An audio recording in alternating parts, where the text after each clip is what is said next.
Hey everybody, Mark O'Neill here with O'Neill Outdoors, and today I'm actually going to be doing some factory ammo accuracy testing with the Varmint build that I did a few weeks back.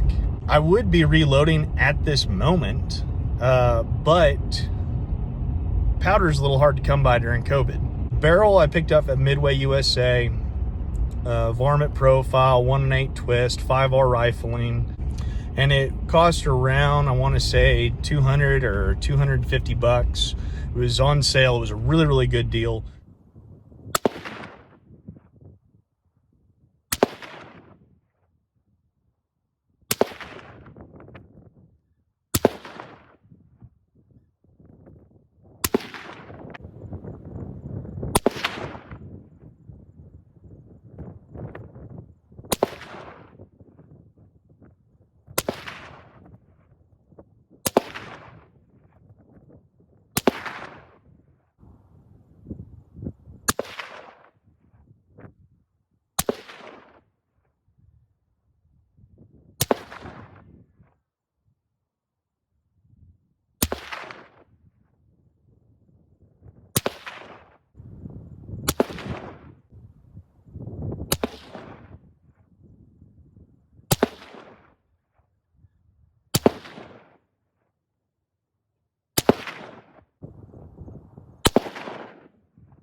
In my opinion, there's two schools or trains of thought. There is the basic 5-shot group. Some people do 3. I like 5 because I get a better feel for the gun as far as its performance with taking multiple shots.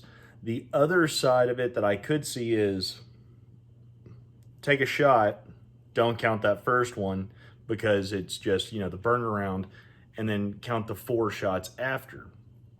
I like the 5-shot group, but what I did on a lot of my targets here is on top is going to be the 5-shot group right here, and on bottom going to be the 4-shot, so this less 1 or the first shot. All right, so excuse the mess, but we started with the Fiocchi 55 grain PSP, which is their soft point. 5-shot group was 1 5/16. If you subtract the first shot and go with the 4, we have 5/8, which makes it sub MOA. Moving on to the Barnes precision match, 69 grain open tip match boat tail. We have a 5-shot group of 1 5/16 and a 4-shot group, taking away that first one, of 1 5/16. So between that would be the first shot, and then those other ones. The Federal Gold Medal Match 69 grain Sierra Match King 5-shot group came in at 1 1/8. Take away the first shot and it becomes 13/16. Remington UMC didn't have high hopes from the very get-go, but wanted to have it play. So 5-shot group, 2 inches. Take away this outsider and you still have another 4-shot 2-inch group. The Sierra 69 grain Prairie Enemy, 5 shots, 1 1/4, 4 shots, 1 1/4. And then last but not least in this set, the Federal 64 grain soft point, 5-shot group, 1 3/4, 4-shot group, 1 3/4. So the second set here, we had the Black Hills 40 grain VMAX, 5 shots, 3/4 of an inch, 4-shot, 3/4 of an inch. Both of these obviously are sub MOA. The Black Hills 77 grain, first 5 shots, 7/8 inch. Take 1 away, we're still at 7/8 inch. I was kind of most upset about this one. Mind you, that day the wind was howling. Horrible, horrible gusts. Black Hills 55 grain soft point.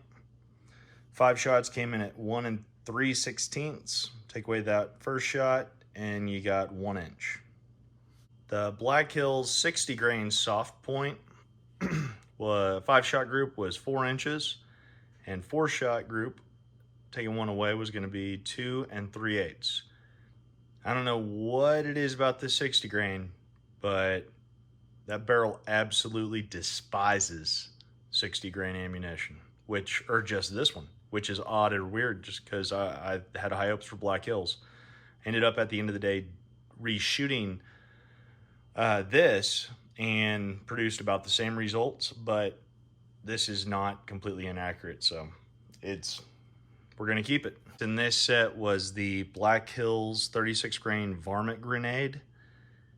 This was a reload from factory, and 5-shot group was 7/8 inch, and 4-shot was 7/8 as well. Next up, what you would have seen was the Frontier 68 grain Bowtail Hollow Point match. 5 shots was 1 15/16. 4 shots was 1 11/16. The Frontier 75 grain Bowtail Hollow Point match. 5-shot group was 15/16, and 4-shot group was 3/4 inch. This was probably one of the more impressive or surprising. The Frontier 55 grain Full Metal Jacket, 5-shot group came 1 1/4 inch. 4-shot just took just a hair off, and we ended up at 1 1/8. The Hornady VMAX 55 grain, 5-shot group 1 3/8, 4-shot group 7/8. And last but not least on this set was a Nosler Varmageddon 55 grain. 5-shot group was 1 3/4 inch. 4-shot group was 7/8 inch. The last longer photo, not even a video, was just to save time, was because None of these were really surprising. The Federal American Eagle 55 grain. This is some of the lower end, bottom of the barrel, just plinking stuff. This 5 shots came in a 1 5/8, 4 shots 1 1/8. Remington AccuTip 55 grain. 5-shot group 1 15/16, 4-shot group 11/16. And below that in the photograph, we got the Hornady Black 62 grain full metal jacket. 1 7/8 on the 5-shot group, 1 1/4 on the 4 shots. The Fiocchi 55 grain polymer tip. 5 shots came in at 1 5/8, 4 shots came in right at an inch. Winchester 62 grain version of the M855 round. This is their green tip penetrator. 5-shot group, 2 3/4 inch. 4 shots came in at 2 3/8.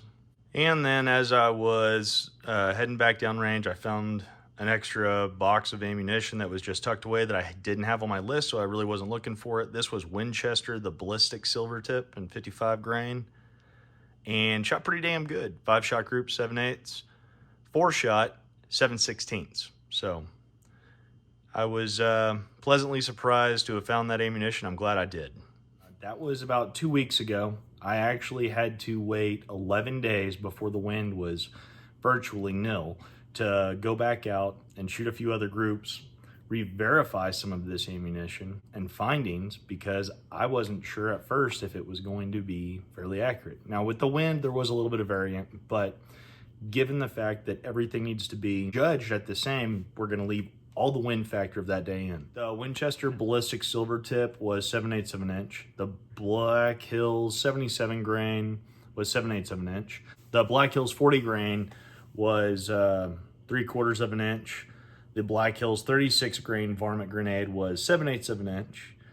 And then the Frontier 75 grain Boattail hollow point was 15/16.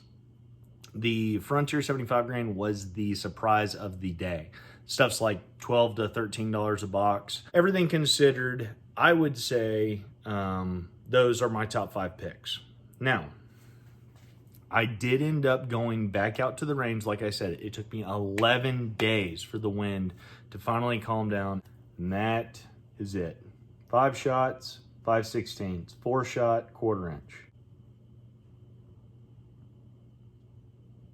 So with all that considered and factored in, Midway USA, AR Stoner Varmint Profile barrel. It's a fantastic barrel for like $280, $300. If you can get it on sale, usually around Christmas time, as long as they have them in stock. And if you could pick that thing up for $200, $250, even at $300, that's a fair, good deal. Like I said earlier, this is going to be a varmint gun. All I have to have is minute of coyote boat tail hollow point that I'm going to be able to shoot groups like that all day long. Okay, this is the Texas Panhandle. 99 days out of 100, we have a constant 20-mile-an-hour wind, regular. So for groups like this, I would say that's a regular grouping day with this rifle, given the fact that I don't know if the wind's going to be blowing that day. I don't know if it's going to be 40 degrees or 95 degrees. Hopefully we get some moisture before a dead of winter, and because all the fires that are going on. My buddies, y'all look out over in Colorado, New Mexico, and those in California. So I know y'all got a bunch of fires going on. So blessings to you and your inner prayers. My name's Mark O'Neill with O'Neill Outdoors. Y'all take care, stay safe.